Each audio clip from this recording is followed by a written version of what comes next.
Well, here we are, everybody. Sunday night and TLP Live. How about that? Good evening, Paul. Good evening, Dan. Happy Sunday to you. Happy Sunday to all of our viewers tonight. How's everybody? How are you? Well, I'm doing fine, but you know, every Sunday night I get here and I look at the picture and my beard's longer. My gosh. It's looking good though, Dan. It's looking very good. I did hear though that my barber is opening, so now I've got to figure out if I want to figure out a way to wear my mask and socially distance in the barber shop. But anyhow, you got to keep letting it grow because Dan, I think that Duck Dynasty is right around the corner, and you can go and be a guest. Well, no, I see. I'm thinking I'll wear one of my red shirts or my red jacket, and then when we're doing Christmas in August, I can be out in the lobby, just kind of roaming around. You can be our Santa mascot. Yeah, exactly. Exactly. Well, speaking about that, we are still planning and hopefully still on schedule to start What a Wonderful World, start our season on August 6th. Paul, you got any updates on where we are with Wonderful World and Superstar? Well, Dan, after we did our What a Wonderful World virtual reading, which was a very successful thing, and I think that Timberlake Playhouse is actually one of the first theaters to actually do a virtual reading. So another notch in the TLP belt there. We learned so much from it, so we've been working with the writing team, and they are getting ready to do some revisions on that, so that when we do enter our rehearsal process, they are going to be on site with us working on those as we continue to develop that, and then put that up with an opening on August 6th. So we are very excited about that. And then Jesus Christ Superstar will follow that, opening on August 20th. And that, of course, Dan, is if we can and are allowed to gather. So we are continuously keeping our fingers crossed there. But I also did hear some news that we can also look forward to some possible concerts to get us there.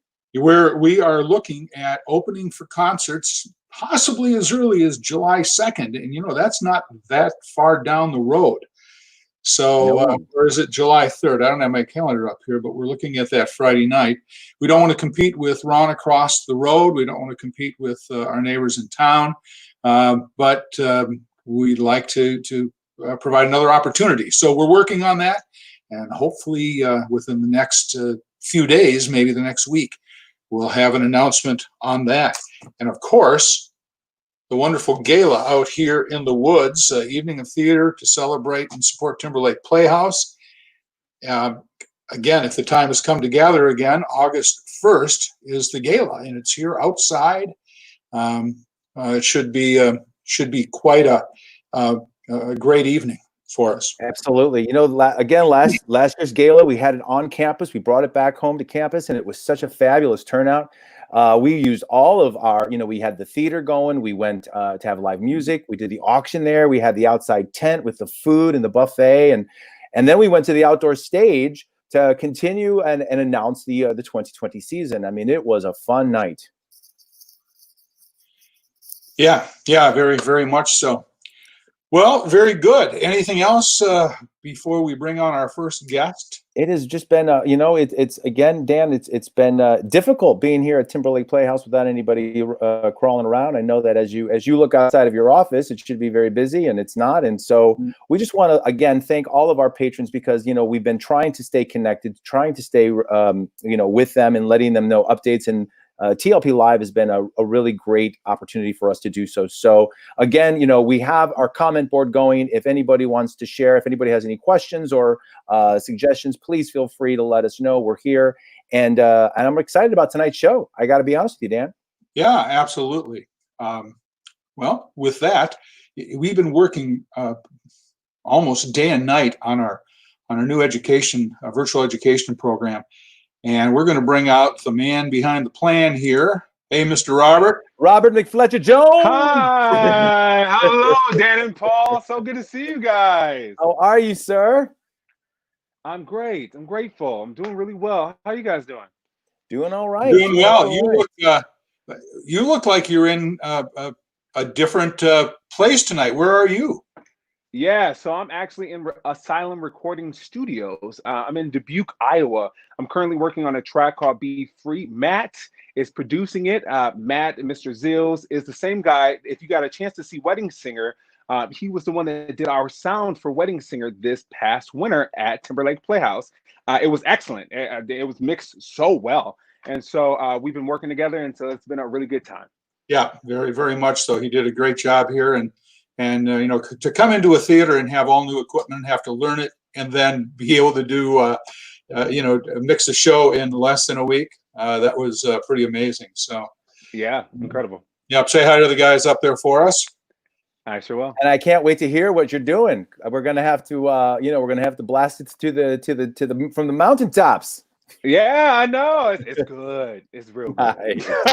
Well, Robert, give us a little update. Where are we with everything virtual education wise? Where are we? Yeah.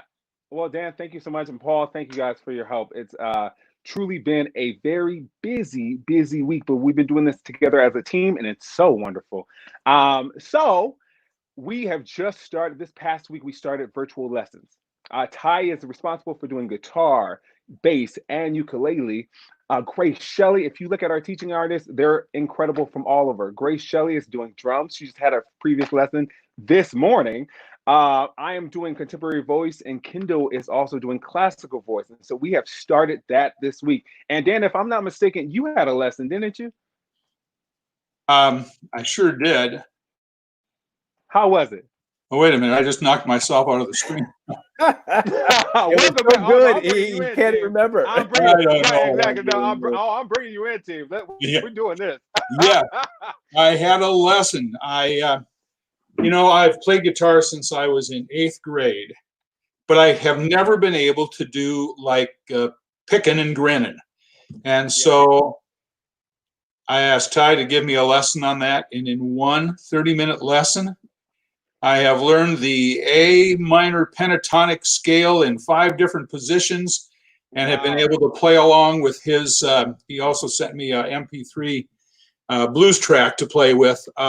It was incredible. I mean, I learned so much in 25 minutes, I can't even tell you. So I think I'm just really excited about the quality of people we have teaching for us. Yeah, it's really an honor and it's a privilege that so I'm so glad that it worked out so well. And it's really neat because we also, all the students get a recorded version of what they've worked on. Yes. And so they can work throughout the week on that. And then our next session, then we can work with you again on something different. Yeah. So if I forgot anything that he had said, I pop up the video, I look at it. We're also using Google Classroom.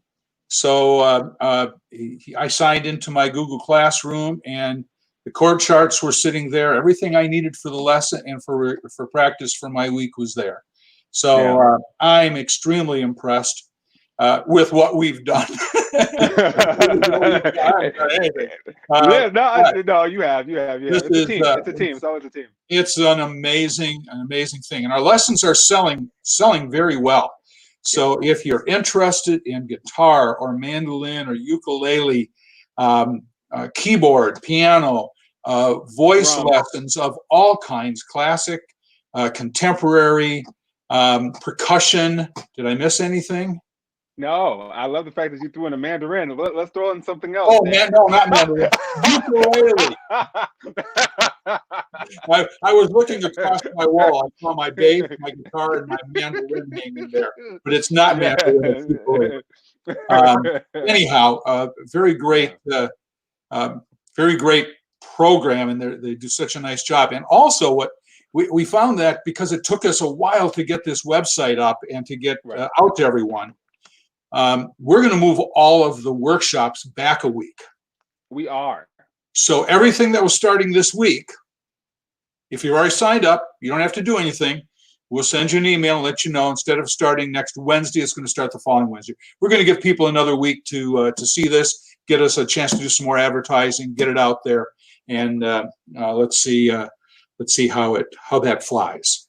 And I'm telling you, you don't want to miss these classes. I mean, our lesson teachers are incredible, but our workshop teachers are just as fine, if not even more. It's mind blowing. The Mhm. team that we've created and cultivated. And so we're all really, really excited about this program and all the things to come. Speaking of which, this Friday. This Friday, well, we have a real special offer for everyone. We are so excited about this.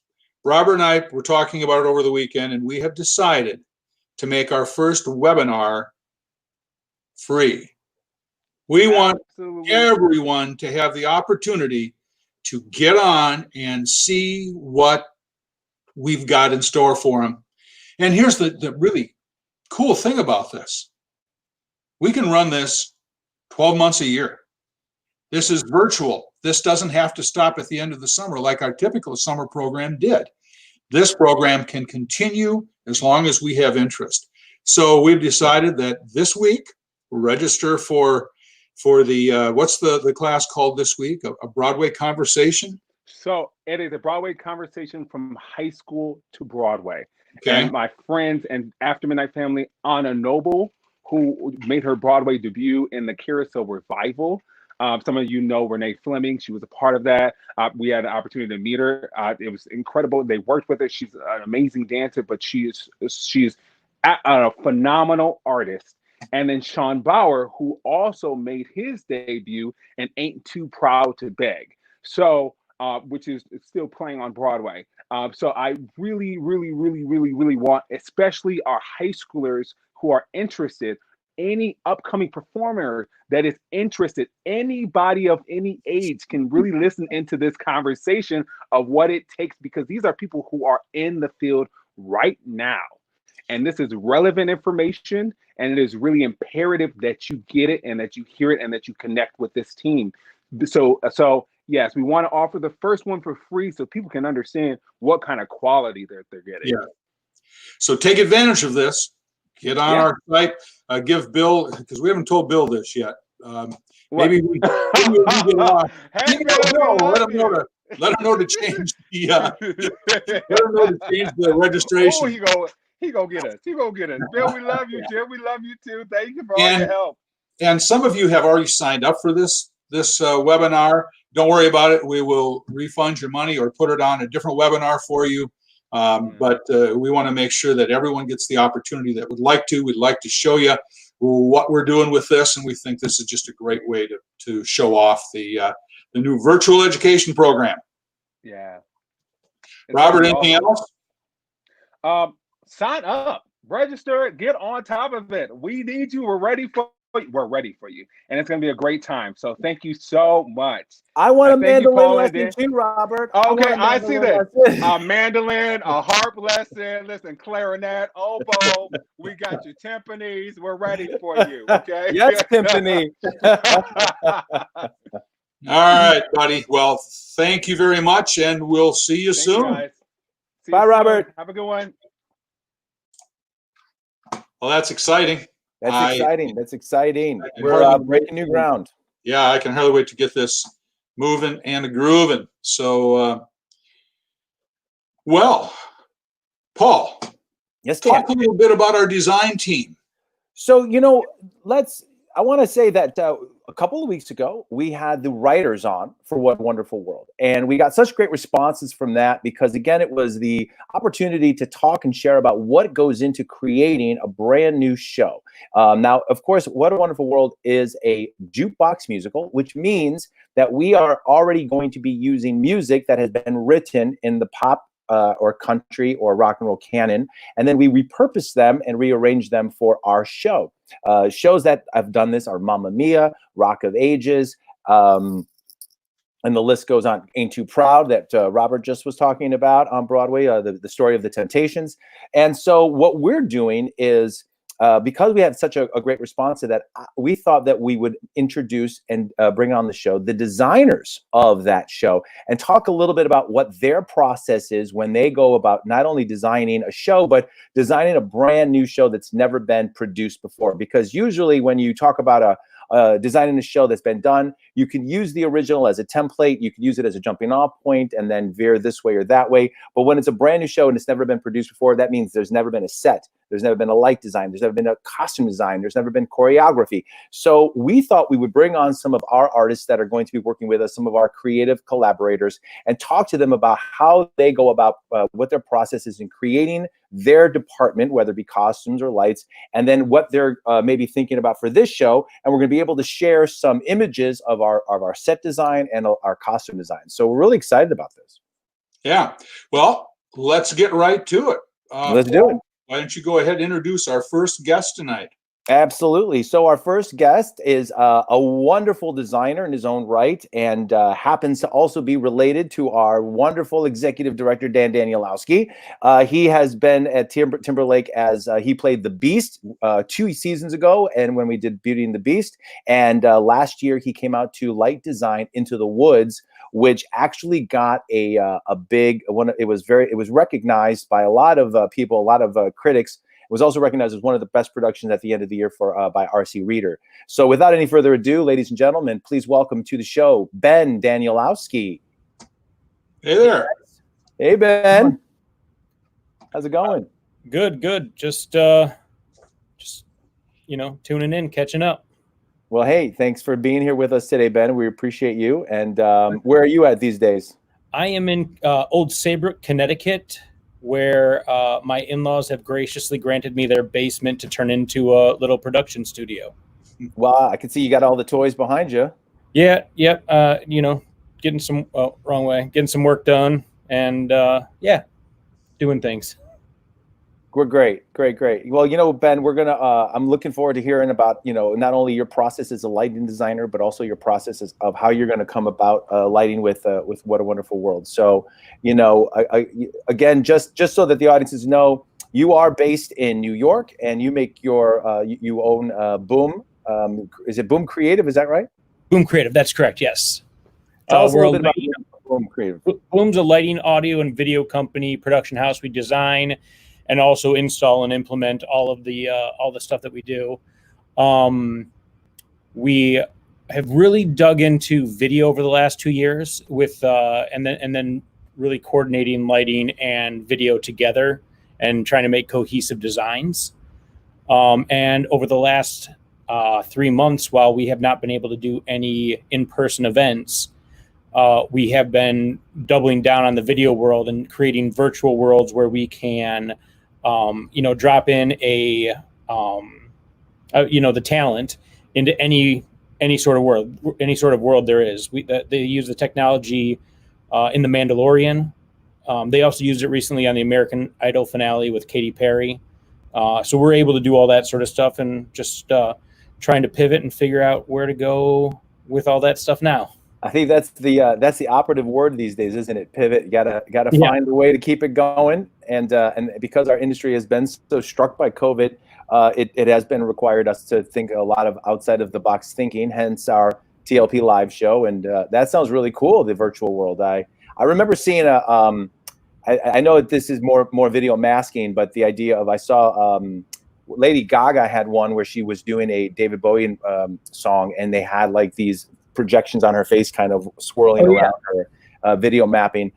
This is the kind of technology that you're into and your company's into, and it's always a pleasure to not only get your design talent out here at TLP, but you also are such a contributor with equipment and everything like that. We're very, very thankful to you and Boom. Sometimes I just like to have a few extra lights in the air, or just a few, a projector or two here or there. Exactly. Well, we want to hear your thoughts on What a Wonderful World, but let's go ahead and bring out our next designer, Dan. Who do we have next? Well, next we have Grace Wylie. Let's bring Grace to the screen. There we go. Hi, Grace. Hi. Hey, Grace. How are you? I'm good. Grace is a member of our 2020 production company, and she will be designing What a Wonderful World. So, Grace, where are you tonight? Where are you hanging out? I'm in Crown Point, Indiana, My previous contract ended, and Timberlake was my next one. So now I'm just kind of waiting for us to be able to move in. So I've been like working on skills that I wanted to learn, like more digital rendering, stuff like that, and doing some sewing at home, which has been fun. So tell us a little bit about what you've done up to this point.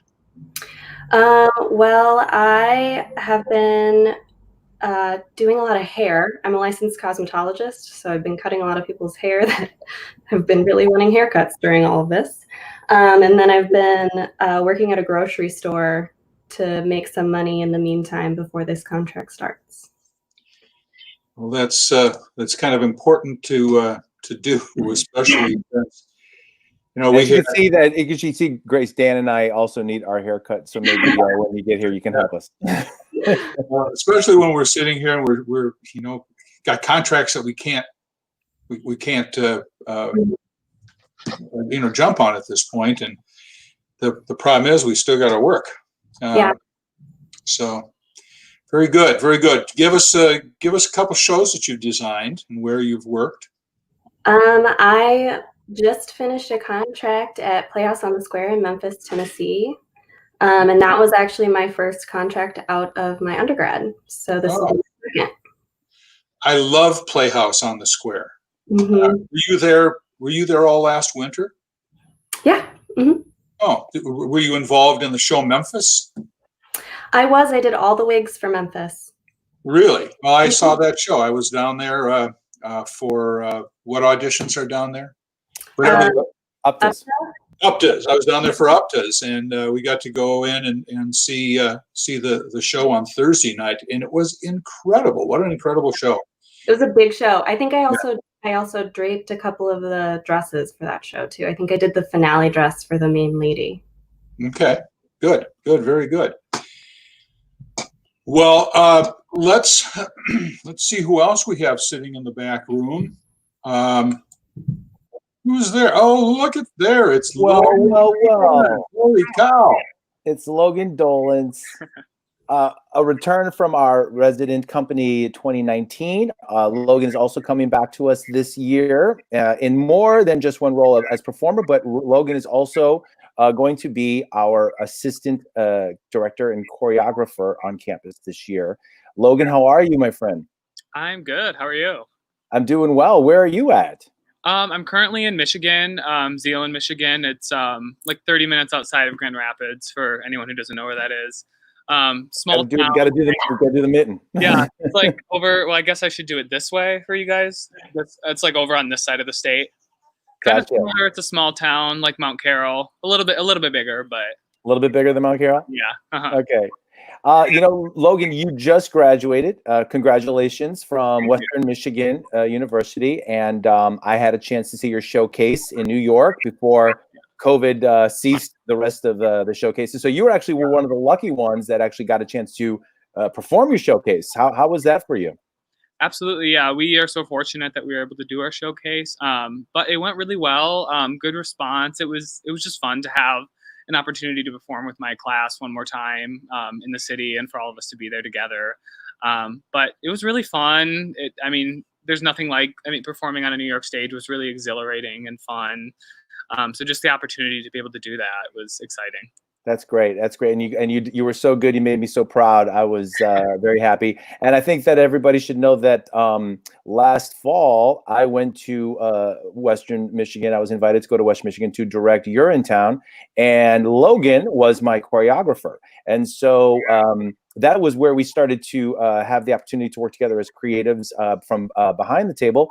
And I thought that this would be an excellent opportunity for Logan to be my associate choreographer on What a Wonderful World, because I think that not only is he such a tremendous positive talent, but he also creates very, very intricate dance moves, and I was a very big fan of working with him on that show. So, Logan, we're going to be talking a little bit about creating movement and how it serves the story and how it serves in musicals.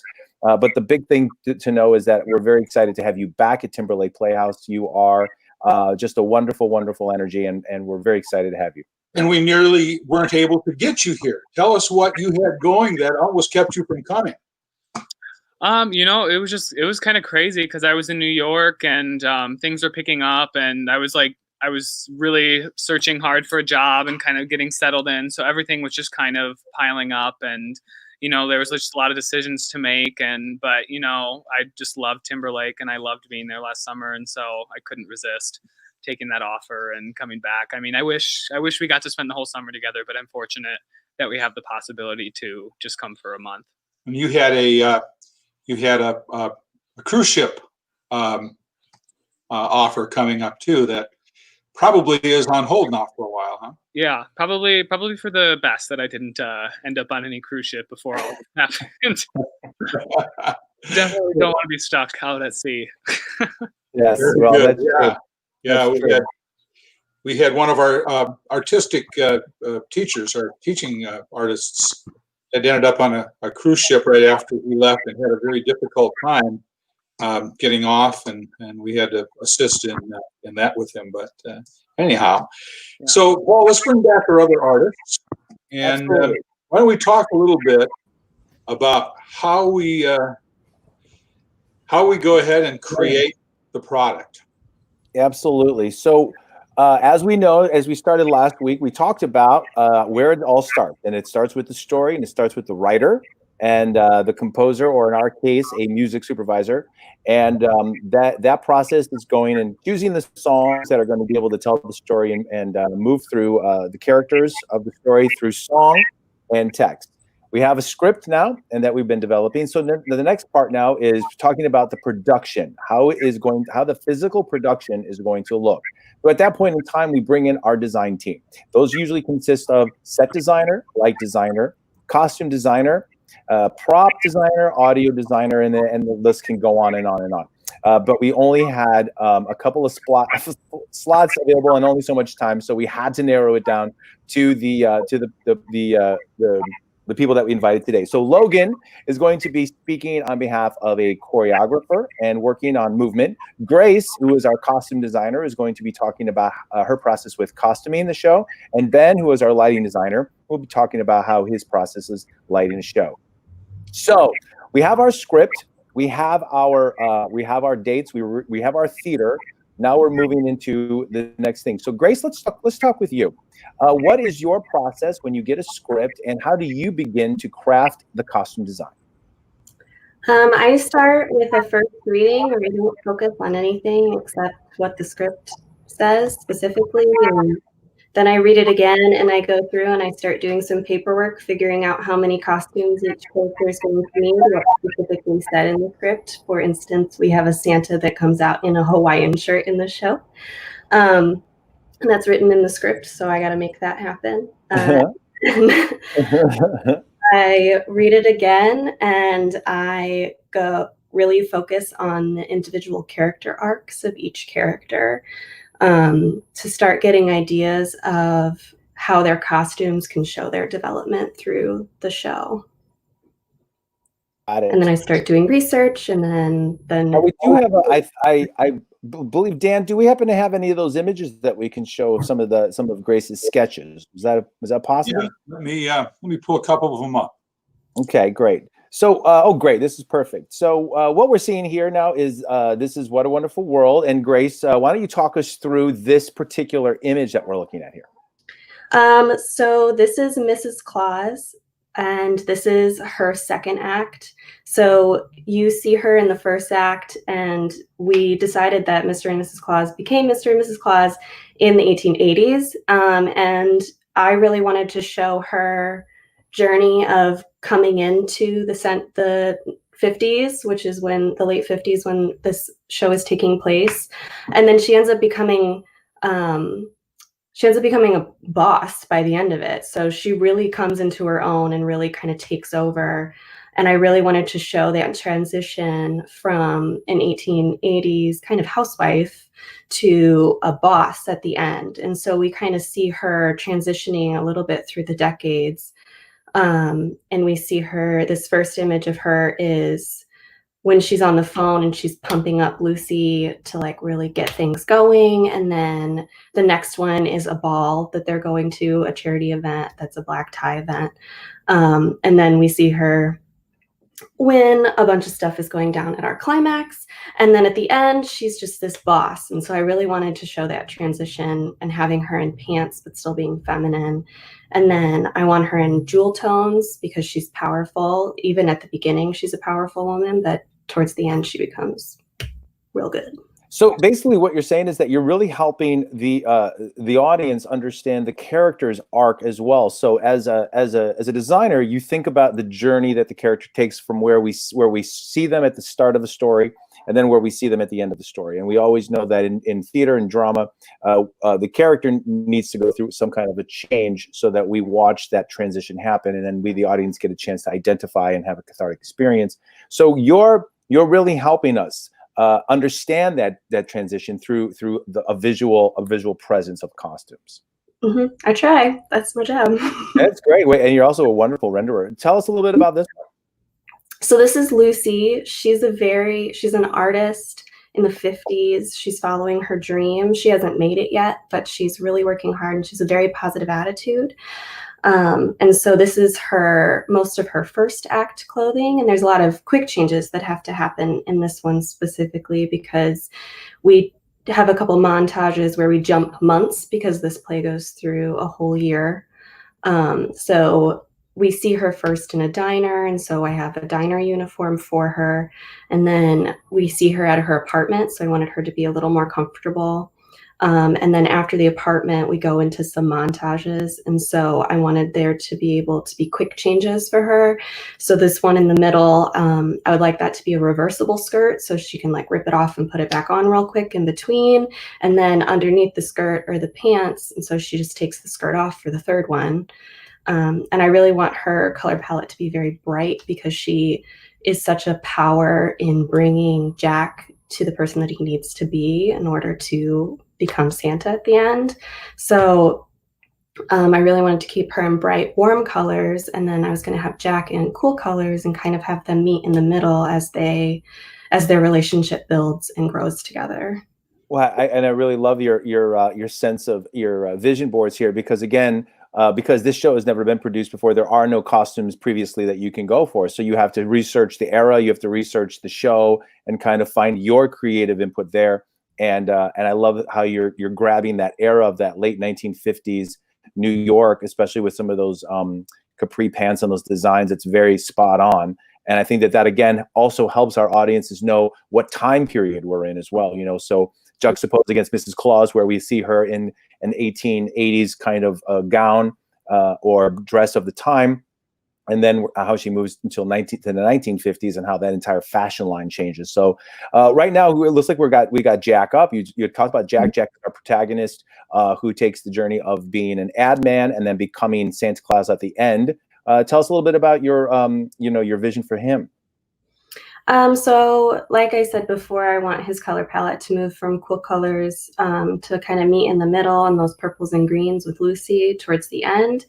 But he's like sleek businessman, a bit of a womanizer. So I really want him to look very clean cut for most of it. But he's also having his world turned upside down. So opportunities for him to have his shirt unbuttoned or not have his jacket on, or maybe he forgot his vest that day. So different things like that. And he has so many costumes. I think he has like 12 costumes for this show because so much time is passing, and costumes is one of the easiest way to show time passing, to have like a different costume on. So he's going to be doing some quick changes for sure. It sounds like we're going to have some quick change rehearsals. Yeah. Well, that's great. That's wonderful. Thank you so much, Grace. And, you know, I think, again, one of the reasons why I was really, really wanting to have you into the resident companies because, again, not only that, you know, when we talked about, you know, a little bit about you and your background, you came with such a knowledgeable background of how you wanted to do your process and and how important that process was. And I can see by the work as well as everybody that, you know, your attention to detail.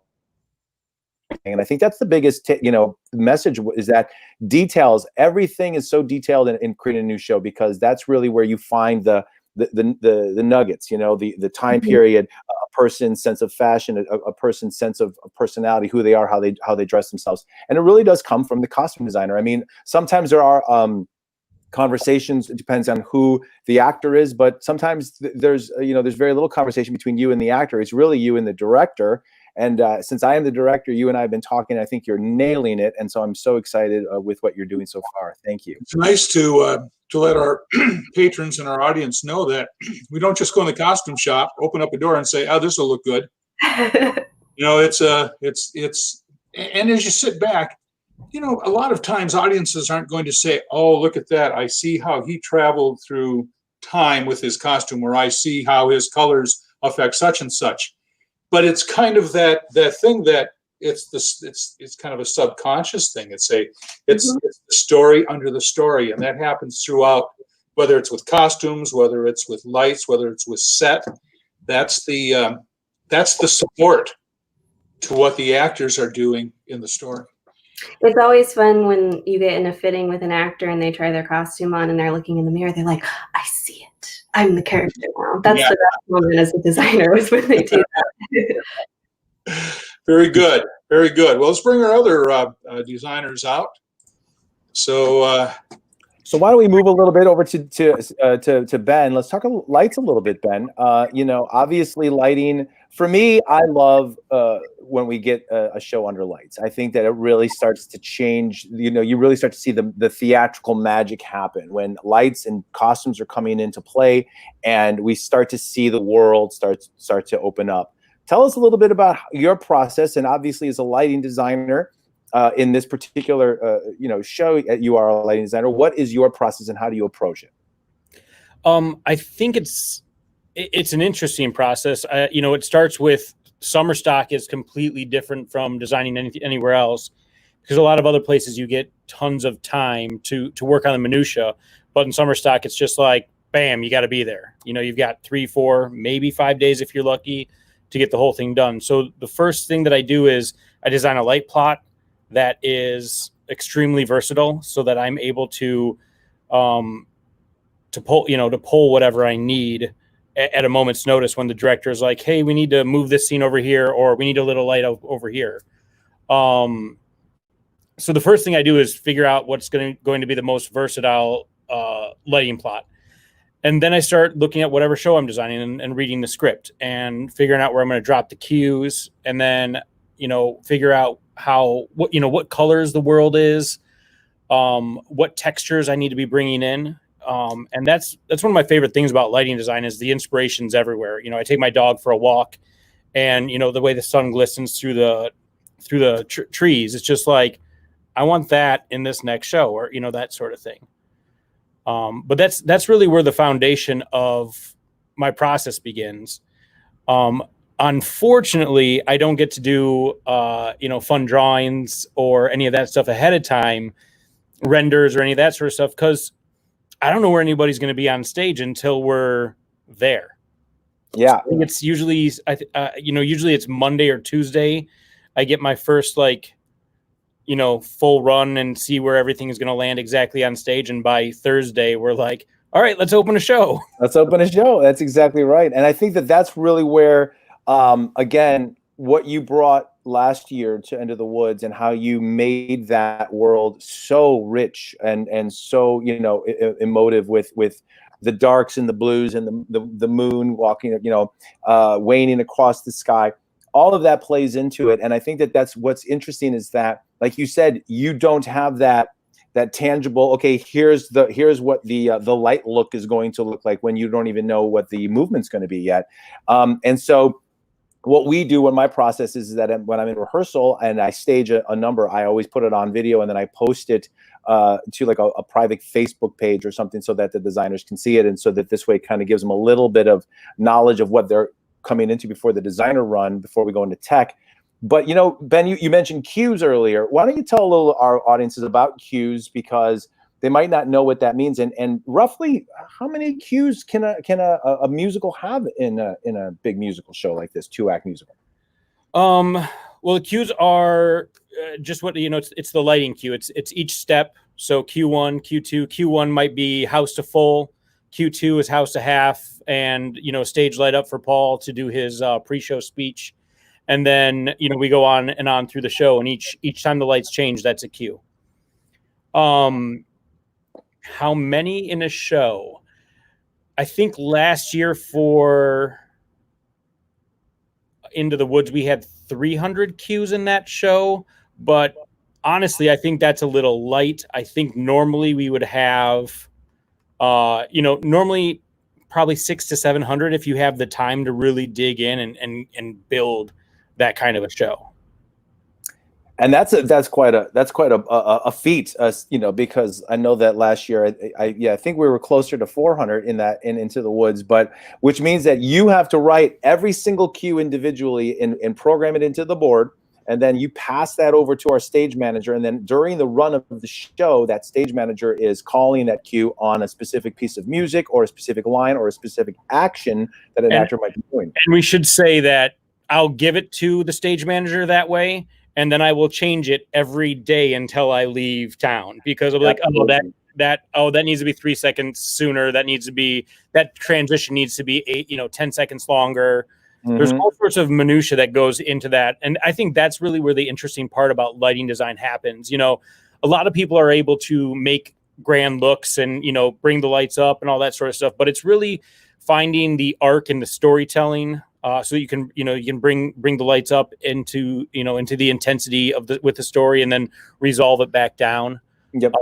I think that's if you really are able to find the musicality in the lighting, and bring the two together, bridge it all together. And I should say the face that just got brought back into the screen is probably where I learned that from, but don't tell them.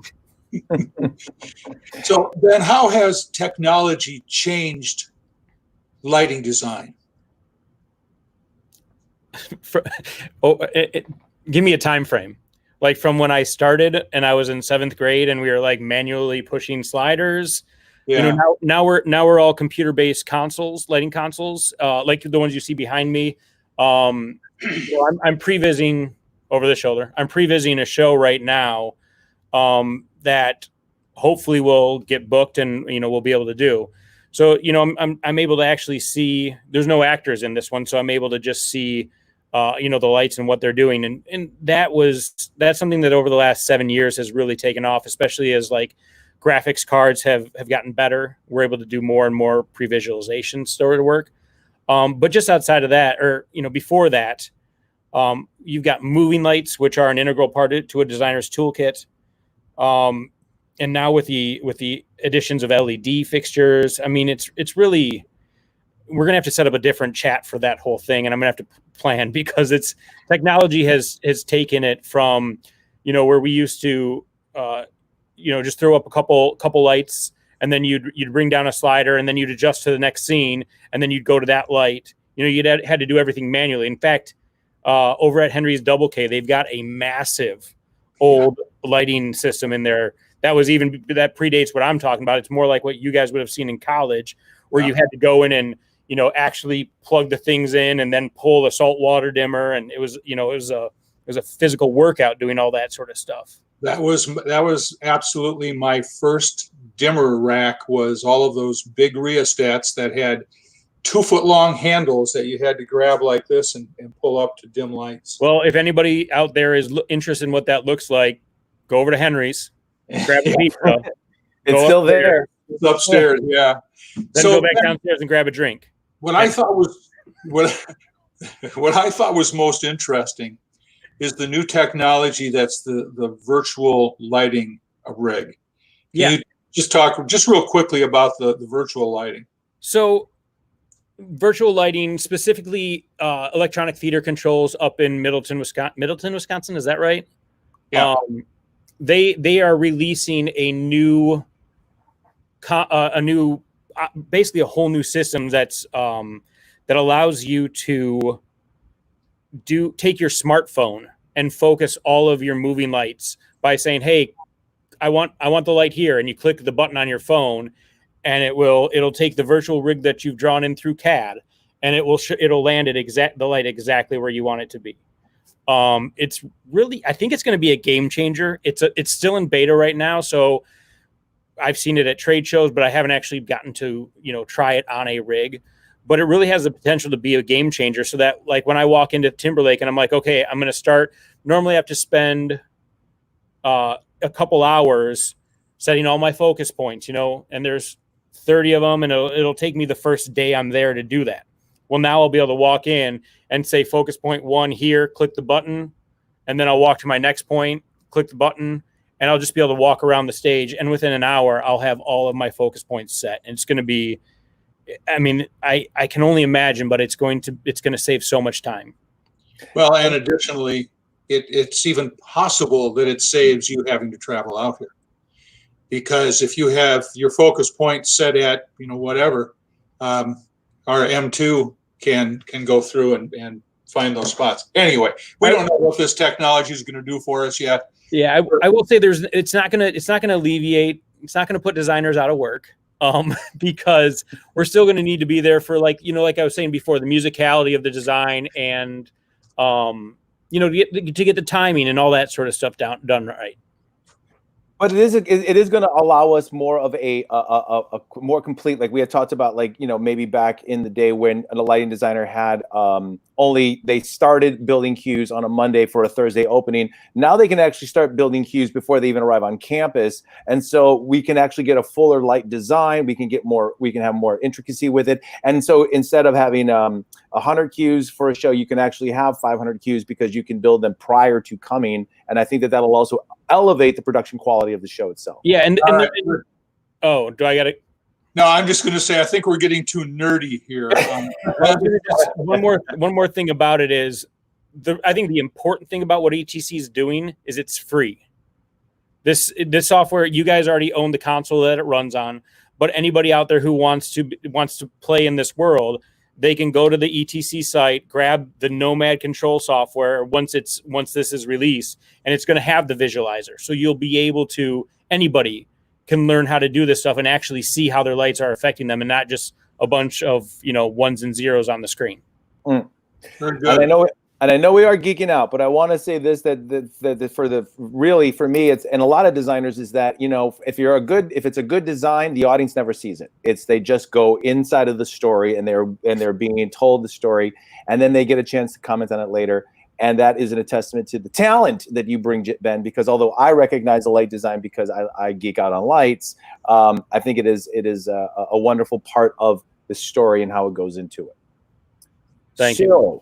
With that, why don't we go ahead and move to to Logan and talk a little bit about movement. You know what I wanted to do first, Paul? Yeah. We don't have Josh with us tonight. Oh, he's not here with us. Oh, that's right. He did say he was traveling, but we do have some sketches of his. We do. So let me put a couple up, and why don't you talk just a little bit about his sketches? Okay, great. All right. So for those of you at home that are looking at this right now, what you'll see is this is so as if you're in the back of the house of the audience in the back row, and you're looking at it from a straight shot. And so what this particular look is that this is our North Pole look when we're at the North Pole with Santa and Mrs. Claus and the elves.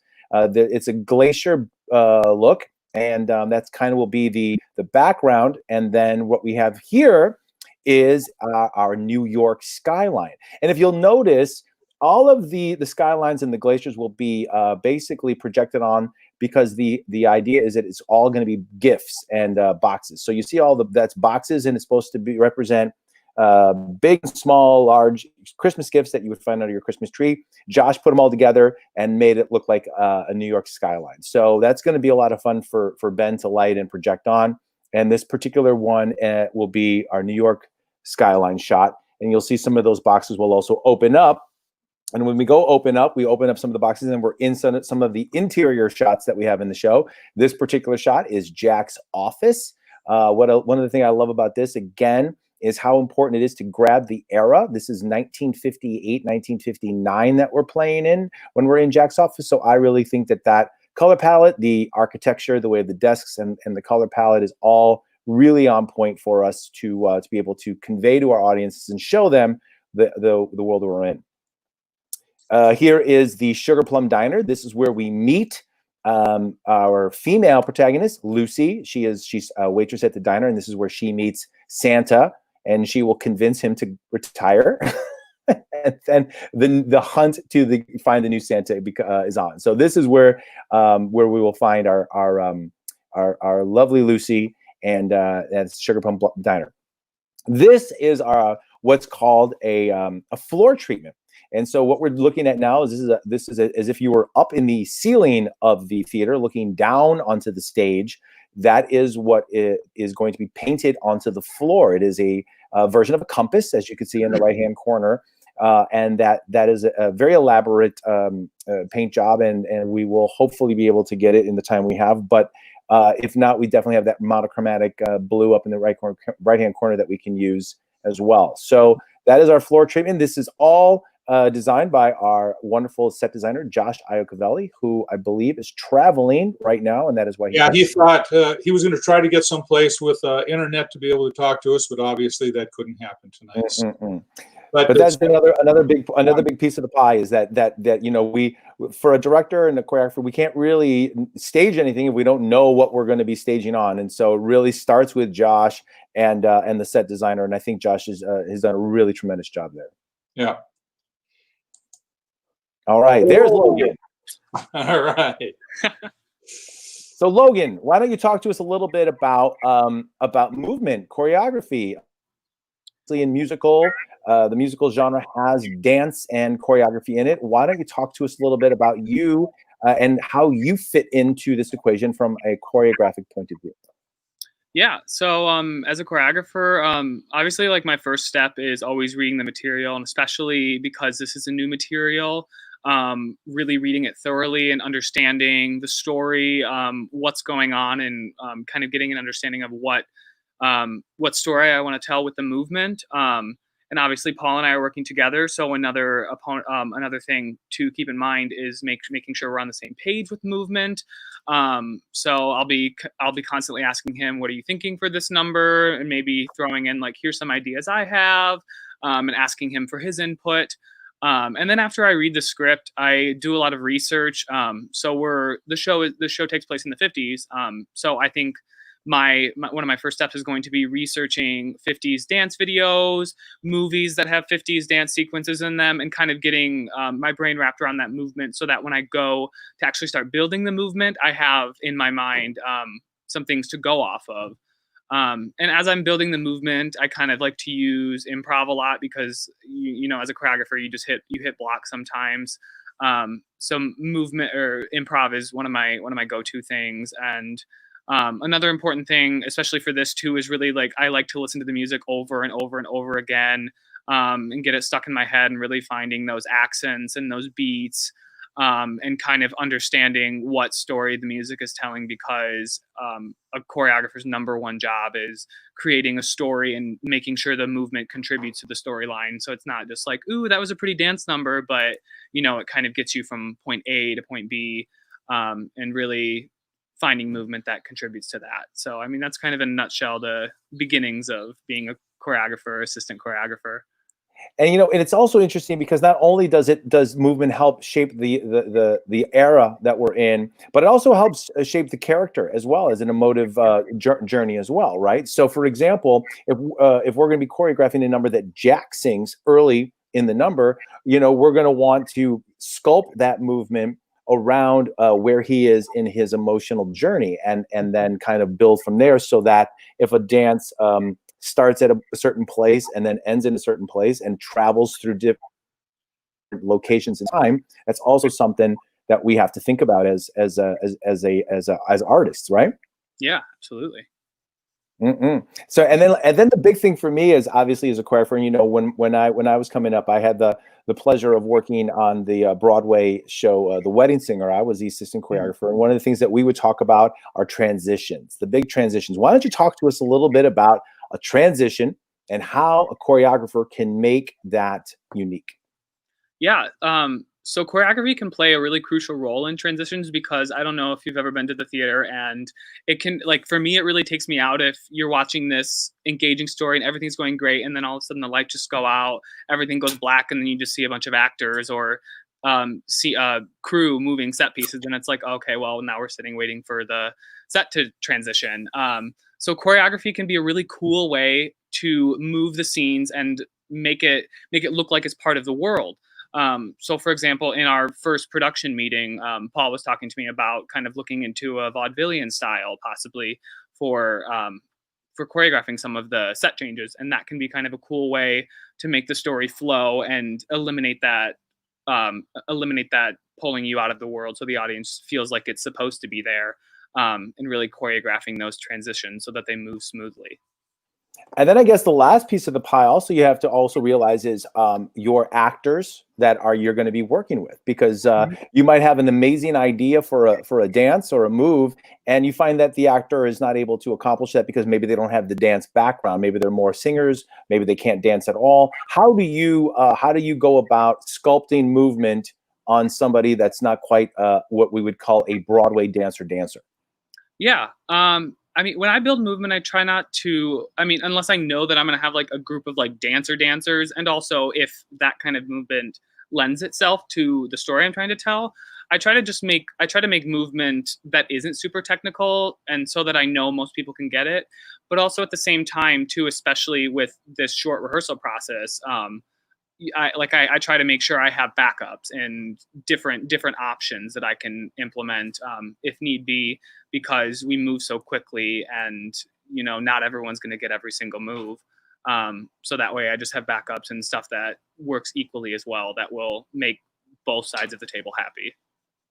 And with all designers, just like with costumes or sets or lights, things change, right? So you put you set a dance on somebody, and then 2 days later you're looking at that dance and you're like, this isn't affecting the way I thought it was going to be affecting me, and so I have to change it. And you go in and tweak and work, and it's really never done, is it? The process can continue on, and even after opening, we're have to stop, but the piece itself continues to move forward and evolve. Well, very interesting. Let's bring Grace and Ben back out.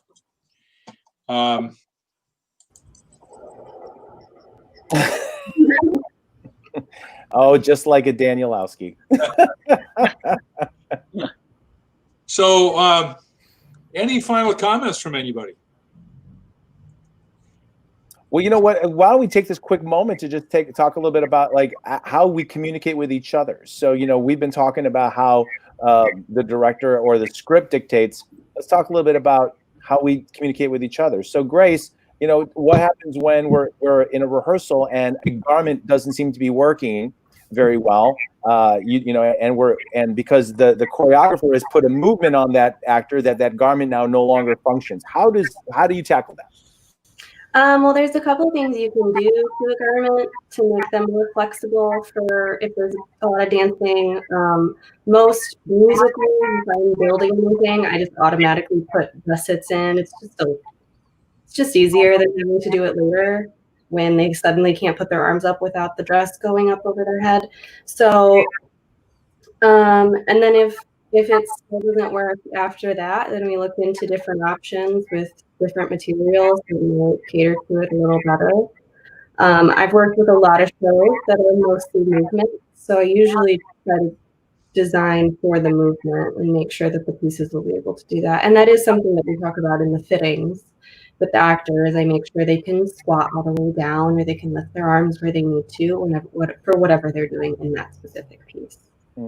Yes, it is a collaborative art form, and each and every one of you brings so much talent, and it really does take all of everybody working together to pull this off, and especially when it's a brand new piece. And I want to just say thank you for not only being a part of this process, but coming on the show today and sharing with us a little bit about who you are, what you do, and how you go about making your art. I think it's very informative, and I always learn so much just by talking to designers. So thank you so much for that. Yes, thank you for coming on tonight and sharing this with us. We really appreciate the time. It was interesting, and I'm looking forward to seeing you guys all out here this summer when we do it for real. Absolutely. All right, Grace, thank you. Thank you, Logan. Thank you, Ben. So there we are. There we are. Another TLP Live all the way to the end. At about 6:30, I always worry, are we going to have enough stuff to talk about? Then the next thing I know, we're past 7:30. We're at 7:31, and we're just. I know. If you and I are good at one thing, Dan, we can gab. Well, thank you, everyone, for coming in tonight. We're looking forward to What a Wonderful World starting on the 6th of August. We're looking forward to a great show. Somewhere in the next few weeks, we'll do a TLP live with some of our actors, and we'll bring some of them in. Prior to that, we're going to bring in the creative team also, our music director and some of the others on the creative team. So that will be fun. Absolutely, it's going to be a great time, and you know, it's just during with COVID and everything going on in the world right now, Dan. You know, I think that it's important to try to remain, try to find some semblance of happiness, try to find some semblance of togetherness, and I think that What a Wonderful World can be a really good show to come out of the box with. I think you're right, especially with, like you say, with COVID. We're all worried about where that's going to end up and where that's going to take all of us. We're starting to get concerned about tiger mosquitoes. The other day I heard about these humongous mosquitoes that are coming in, and then we saw the pictures of the murder wasps. I haven't heard much about them lately. So murder wasps. Oh boy. Yeah, hopefully they flew back to Japan. Maybe it was maybe it was some fake news. I don't know. And also with all the unrest in the world and the things that are going on to members of our community, both our theater community and the community we live in. TLP wants to take this moment to just kind of share a statement of solidarity. And Paul, let's close the show with that tonight. Yes, absolutely, Dan. And to everybody out there, please stay safe, stay healthy, and we do stand in solidarity with our community.